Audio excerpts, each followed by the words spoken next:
If you are wondering where is microphone located on the Xiaomi 17T, then let me just quickly show you. So the main microphone is easy to find because it is at the bottom of the phone and it is this hole over here. It is between the USB-C port and the SIM tray, so this one here. The second microphone is actually hidden. Usually it is at the top of the phone, but as you can see there is nothing in here. There's nothing on the right side as well, no holes on the left side as well. So where is it? Apparently it is hidden inside the earpiece over here. So I guess we will not be able to damage it so easily. And there is also a third microphone that is actually very hidden as well. Maybe not as much as the top one, but you should be able to find it here on the back.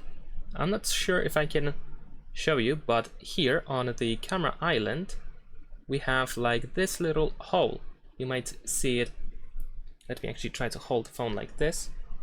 So here, there we go. Here in this place, we have a little hole on the camera island. So this is where the microphone is located. This is the third microphone. And that is pretty much it. Leave a like and subscribe.